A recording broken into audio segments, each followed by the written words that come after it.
This is the LSQ podcast.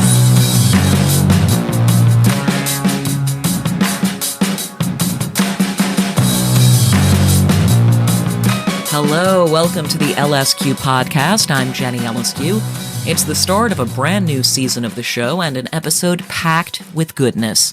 Episode 70 includes an interview with my favorite new band of recent years, the UK duo Wet Leg, who I had the pleasure of meeting up with in person. For me, it was love at first listen when Wet Leg put out their incredible debut single, Chaise Longue, and its awesome video last summer, and I've continued to be impressed by the tunes they've shared since then.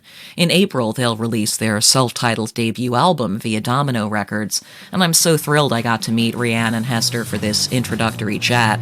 Let's go.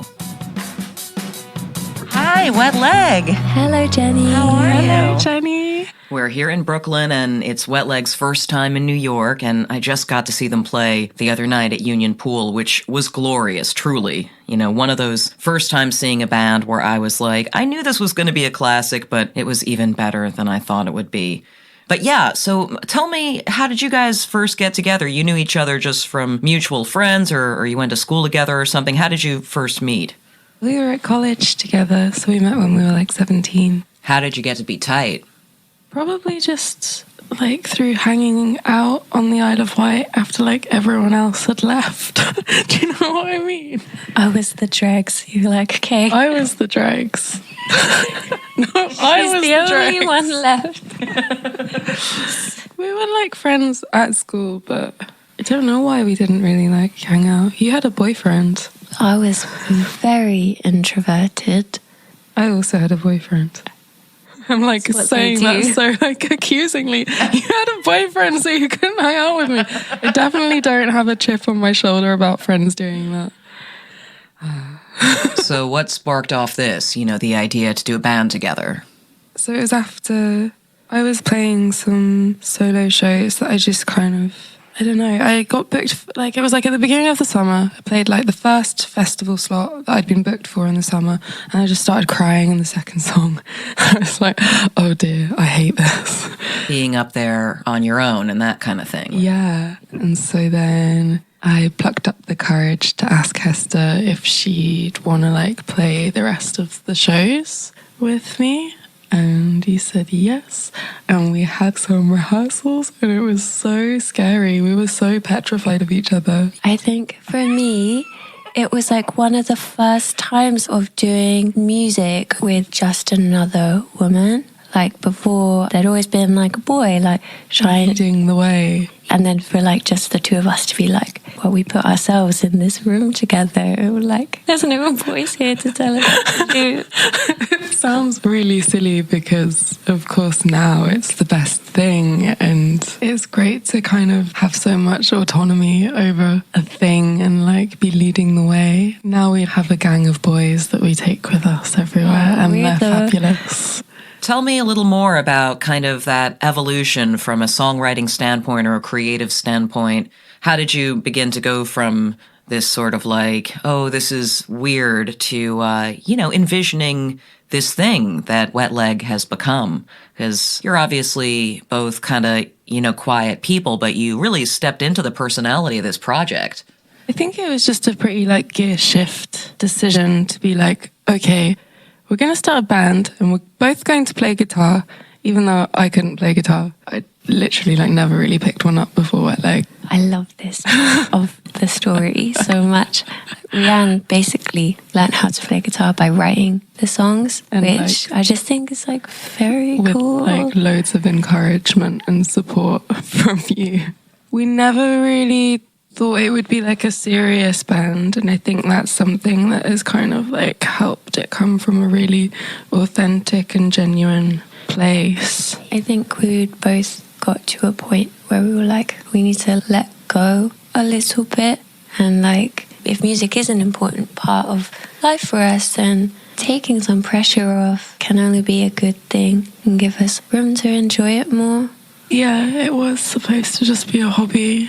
I think we both really liked playing music together, and just we really enjoyed going to festivals together with the run of shows that we were doing with my solo thing, and we just thought, okay, let's gear up for like another summer of this, like getting wristbands, like artist passes to festivals.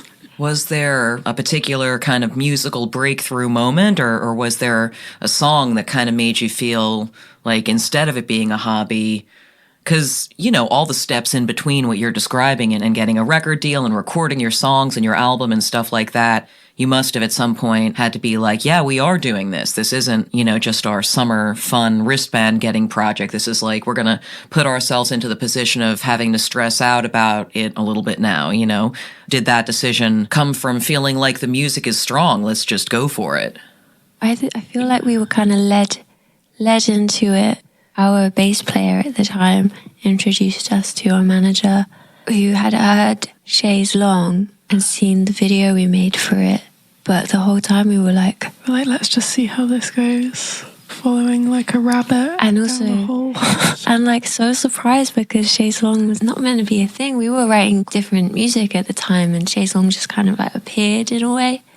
And I'm still like really surprised. I was really surprised at the time when it looked like from quite early on that Chaise Long was going to be our first thing that we were going to put out. Different how? Like the other stuff that you're working on? Like how was it different? And is any of that music that's on the debut album that you kind of adapted as you continued? Oh no, that was one of the like quickly we need to write a set to like fill enough for like a festival slot. And Too Late Now as well was written then.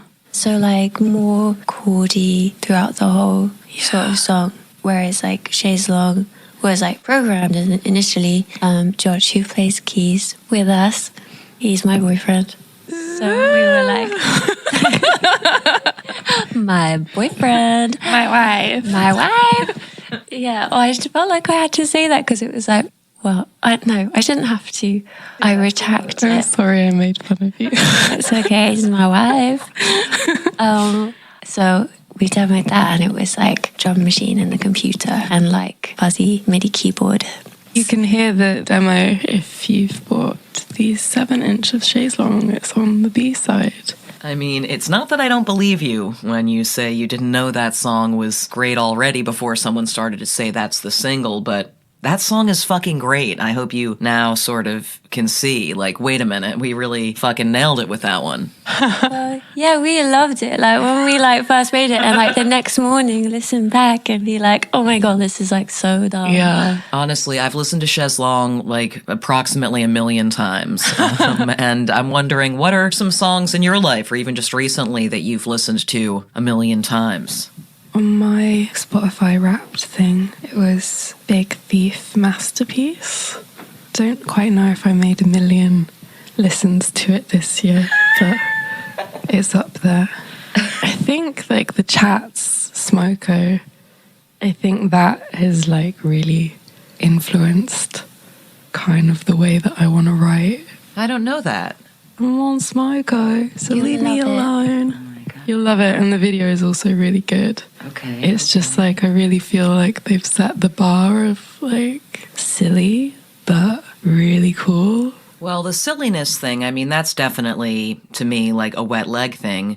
I feel like, for sure, especially in the lyrics, and I wonder, how deliberate do you have to be? Because you're both pretty quiet people, and not someone like me who's a little more like, hi, I got a joke to tell you, and let me tell it in this voice, or whatever, you know? I think I am like that. I just take a little bit of warming up. Okay. Your lyrics are so great. One of the things I appreciate about them is that you say things that are less filtered, and even just, I went to adjust my glasses and they're not on my face. The stoner does. So you do that. Like, even just like referring to yourself as a slut in a lyric to a song, like there's something so freeing about it. And I wonder, when you're working on the songs, just how much of pushing yourselves to up the ante, or like push the extremes that are maybe a little beyond your usual comfort zone. I'm curious as well if that's, an important thing to you about the band. I think so, absolutely. Because I think when I was younger and I was writing music, I would kind of try and like embody this, like, I don't know, I'd try to be like polite and ethereal and arty and like mysterious. I don't know. It's so embarrassing. And so, yeah, it is quite liberating to just be really silly with the lyrics. And I don't know. I think the difference is I was a bit upset, Jenny. I was a bit upset when I was writing these songs. Been through a breakup and it wasn't great. Yeah, I definitely wasn't trying to skew the details. I think I quite enjoyed putting specific details from the breakup in there. It really inspired me, this breakup. It was great. I'd named and shamed, and then I was like, let me just take those out. Because also, I don't want to be singing about like these people and giving them that satisfaction of me like singing their name. You got off easy, Harold, or whoever you are. You're so mean. You probably think the song is about you, Harold.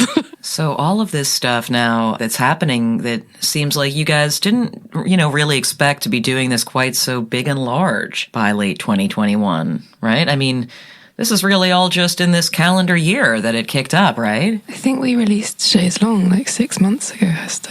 What are we doing here? I don't know. Help us. Now you've been on television multiple times. We've been on the telly. And they made my hair look so nice. Yeah, man. You're like a mermaid. I'm sure there's a lot of stuff like on your calendar for next year, but what are a couple of things you're excited about? I mean, for this year, it's 2022 when people are listening to this. What are you excited about for this year? South by Southwest.